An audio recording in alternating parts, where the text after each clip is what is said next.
What is up? What is up? What is up? You're watching Philadelphia Eagles Now. I'm Chase Senior. Thank you so much for supporting today's show. And coming up, should Eagles fans be worried that second-round pick safety out of Texas, Andrew Mukuba, now known as Drew Mukuba, hasn't been signed by Howie Roseman and Philadelphia with less than 3 weeks to go until training camp?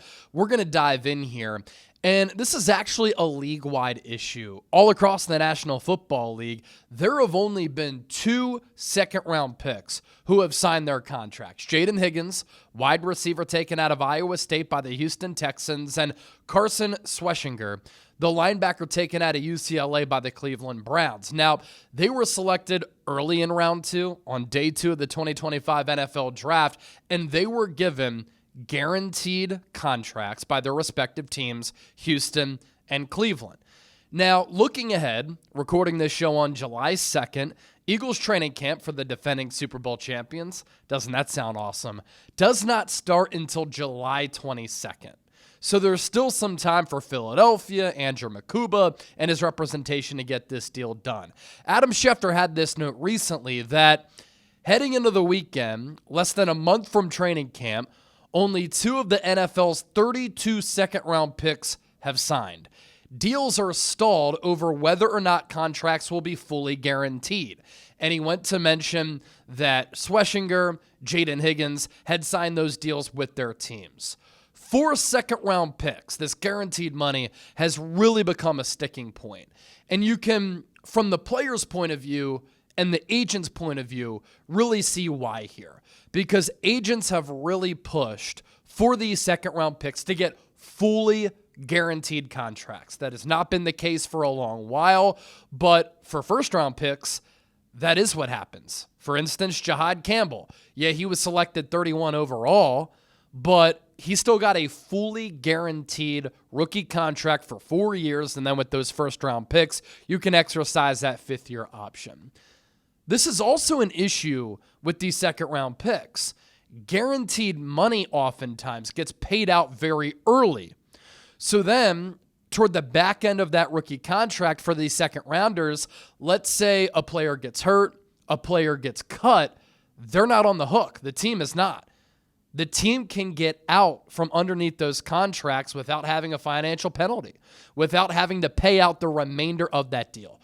This is all about, for the agent and for the player, financial security in getting these contracts guaranteed.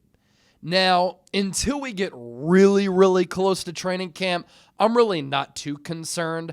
Andrew Mukuba has not been a holdout. He took part in rookie minicamp, OTAs, mandatory minicamp. He got some reps with the ones, he got some reps with the twos, and Vic Fangio was able to get a pretty early look at him. And I don't think this is a Shemar Stewart type of situation with the Cincinnati Bengals. That situation with the Texas A&M product, who was a first-round pick, 17th overall by Cincinnati, it's gotten hostile and contentious.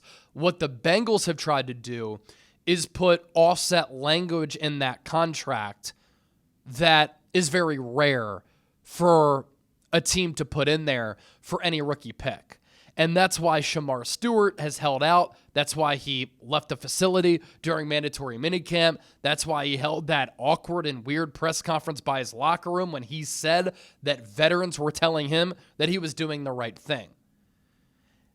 There's also an issue that Cincinnati historically has been a very cheap and poorly run organization. As for expectations for Andrew Mukuba, Vic Fangio said that it'll probably take training camp and some preseason games to figure out who's going to start alongside Reed Blankenship. And Andrew Mukuba is in the mix. So too is Sidney Brown, Lewis Seen, Andre Sam, Tristan McCullum. Fangio has talked about these players, and he's given them some first-team reps on the back end of that safety spot in that secondary. And Mukuba last year, for the first time in his college career, became a deep safety. And his ability to make plays on the football is really impressive. He had a 90 overall Pro Football Focus grade in 2024. And for a safety, these numbers are tremendous. 11 pass breakups, 5 interceptions. He can run really well. He clocked a 4.45 40-yard dash at the NFL Combine. He's also a high-character player who can read and diagnose plays in the pass game, but also takes good angles to make plays against the run. The concern with him, lack of size. When you look at him, kind of looks like a corner. He's smaller, 5'11", 186 pounds. He did weigh in a little bit heavier at his pro day. Oftentimes, I've been at the NFL Combine the last couple of years in Indy, players will shed weight in order to run fast, and then for their pro day, they'll put that weight back on. Oftentimes, too, at a player's pro day, a lot of these numbers can be quote-unquote juiced because the program is trying to juice the numbers a little bit to improve the draft stock for their players because it's just better for their program. Mukuba did have some injuries in college. That's where the lack of size and durability concerns come from. But I've said this a couple of times. He will remind a lot of people of C.J. Gardner-Johnson because of the versatility, the ability to make plays on the football, playing with no fear, playing bigger than his size. He plays with energy, plays with speed. He has high character.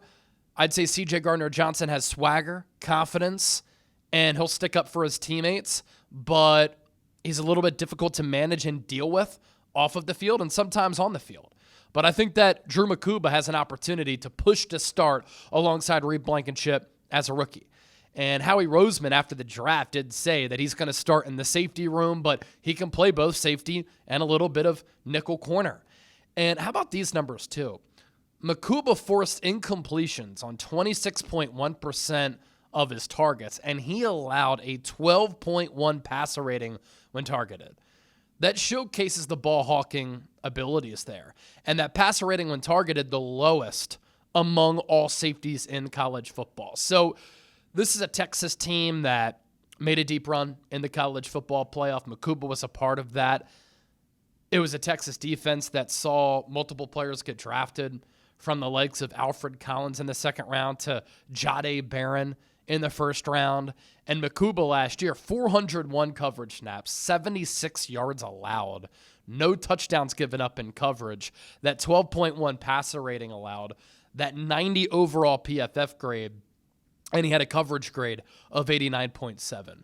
This is a player who I am excited about looking ahead to 2025, just because he plays an Eagles style of football. Howie Roseman said as much after the draft, that with the way that he carries himself, with the energy that he plays with, the physicality, playing like his hair is on fire, the Eagles picked up a couple of those players in the NFL draft. They value those types of players, and they value high character.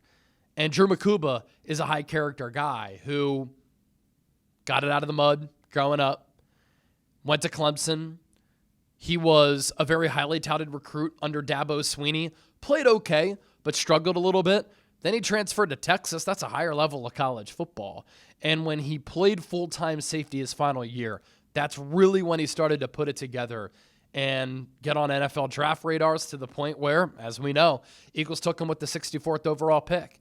Howie Roseman, after the draft, had said, we thought about trading out of the 64th pick, but we really liked Mukuba as a player, and we didn't want to run the risk of potentially losing him. And so the Eagles stood pat. They addressed a need at that safety spot because they traded away C.J. Gardner-Johnson, and they got a type of C.J. G.J. clone to a certain degree.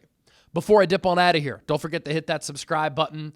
Been hitting you with coverage every single day, and this is the deadest stretch of the NFL offseason. The NFL has become such a ratings juggernaut, and it's become such a powerful movement where business is booming to the point where Roger Goodell, what he's done has been masterful. The NFL is pretty much an 11-month sport. You think about it. Training camp starts for the Eagles July 22nd, right? Preseason starts early August. Regular season starts September 4th.